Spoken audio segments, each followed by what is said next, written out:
So, I love this book so much. I've been getting into this series and I've been eating it up. So, let's just dive right in. So, to begin with, we have our main character. Her name is Selena Zarnathian, and she is a slave in a camp called Dovir. And basically, the people work themselves to the bone, and they're so broken down that most of them don't even try to escape. And she is known to be the best assassin in the land.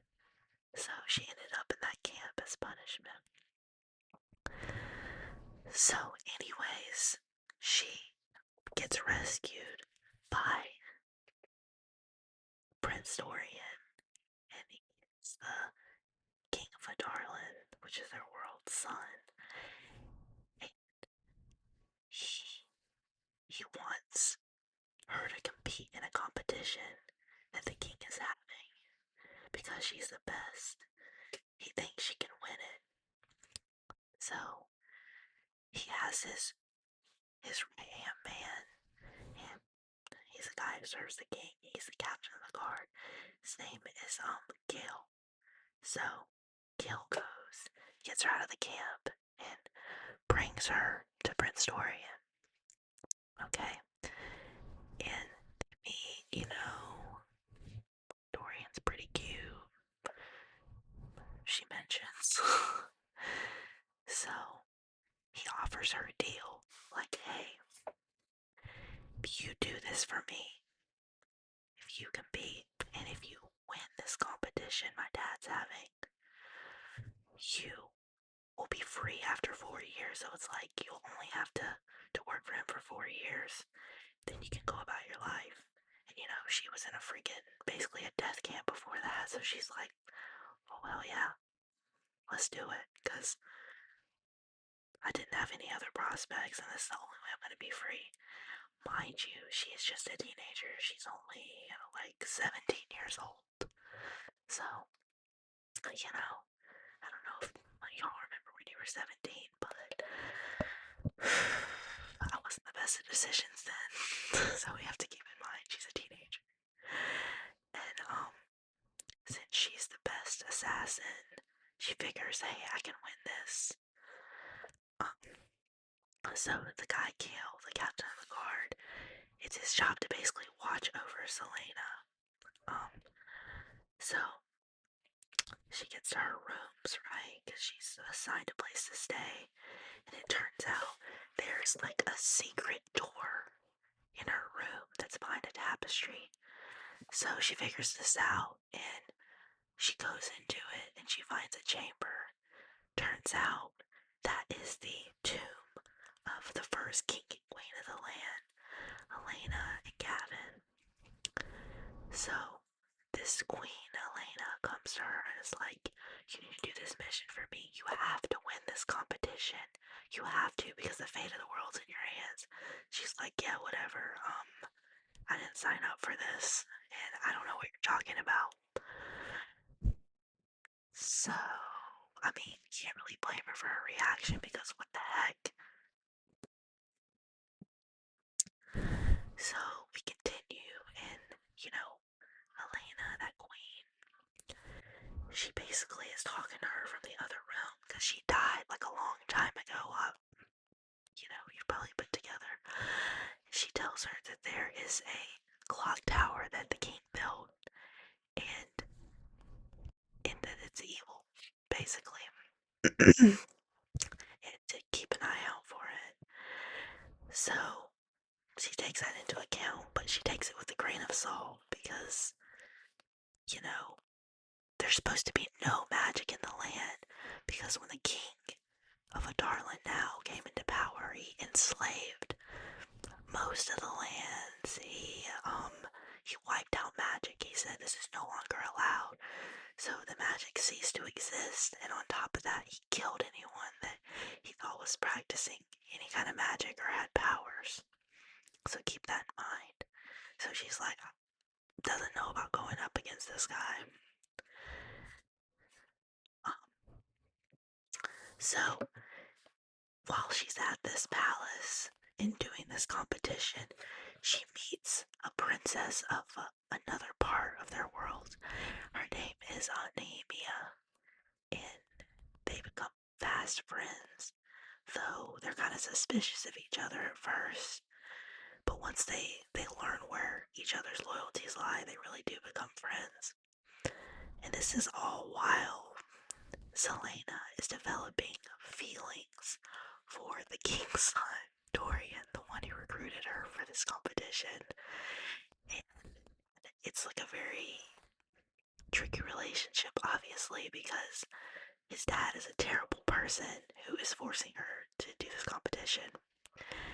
And Kale, we have a few points of view of him, and he is like very much starting to like her too, but he doesn't want to tell Selena that because in his eyes she's already full of herself. And so there's this woman who is also after Dorian, and her name is Caltaine. So she's with a close advisor of the king named Duke Barrington. They're basically betrothed together, but she's only with that guy, that Duke Barrington, because she wants to get with Prince Dorian. I'm talking about Caltaine. So Caltaine, she doesn't like Selena and she wants to get rid of her. So she'll do pretty much anything to do that and to secure the crown for herself. She's delusional because the prince has barely even thought about her from all the information that we have. But anyways, she's keeping her eye out for Selena, and she's basically under the control of Duke Barrington, so she's walking a fine line there. We also find out that Selena worked for this king of assassins in the area, this super powerful head assassin who has like a whole troop of skilled assassins that he watches over.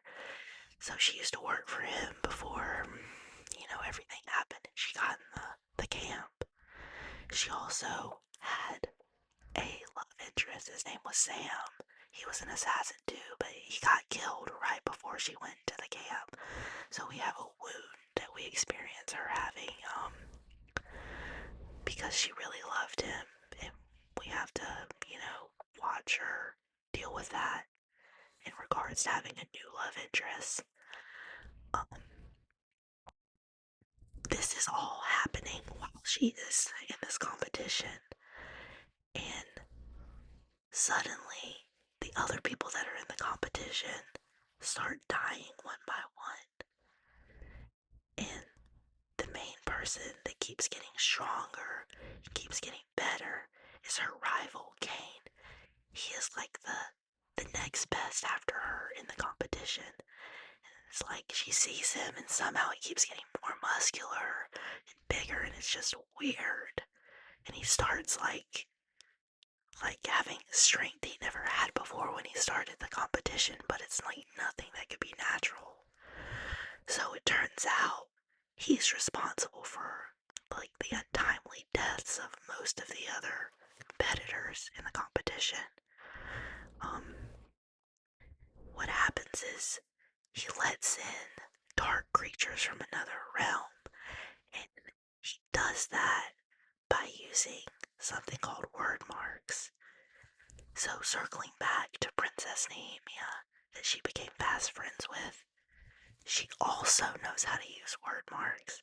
So Selena goes to her for information, and Nehemia basically tells her, hey, stay away from this stuff. And of course, Selena, being the curious girl and stubborn girl that we love, doesn't listen to her. She goes down the little secret door that's in her chambers, and she finds Kane summoning one of those beasts from another realm to come and basically kill one of the competitors, like one of the other competitors. But instead, he tries to have it kill her because she caught him and she's already right there. So what she does is she gets away after she sees Cain doing that, and she goes to the tomb that we originally talked about in the beginning of this, and she gets Gavin, the first king's sword, and she uses it to kill that like demonic beast from the other realm, and she makes it out alive because of that. And then Nehemia finds out about it, and since she is an expert in word marks, she decides to confide in her that they use that where she's from, and you have to keep it on the low, or else the king will get you. So fast forward to the final stage of the competition. It's Selena and two other competitors. So we have Cain, of course, who's been killing everybody with those creatures, and then we have another guy. So the first competitor, she takes him down no problem. When it comes time for Cain to go against her, Caltaine, the girl who had it out for her because she wanted Prince Dorian, poisons her. Yeah, poisons her, and then she almost dies trying to fight Cain. But then Nehemia, Princess Nehemia, comes, and she uses word marks, like doing it in the air, to save Selena.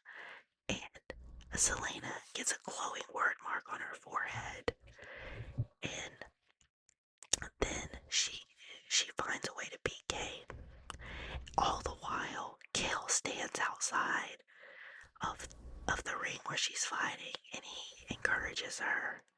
And that's one of the first real sparks we see, where he had the guts.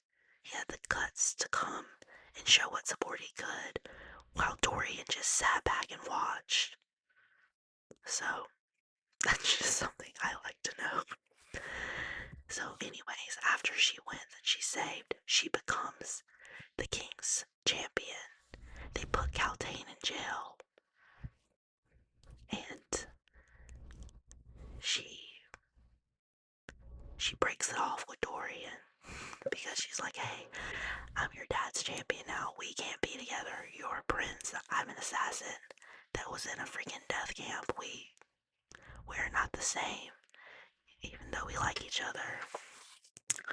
So, he's bitter about it, but he truly loves her, so he decides to let her go and be a good guy about it. And that's pretty much where we end, and she's getting ready to take on her new position. So I really, really love this book so much. And I've started reading the others, but I'll go over them in future videos. But I just want to get into like my review of this book. I love Selena. She is such a badass, and I really relate to her in many ways. But there's also ways where I'm like, girl, what the heck? Not noticing that Kale was developing feelings for one was crazy, because he's always like up on her, like training her more and better than he needed to.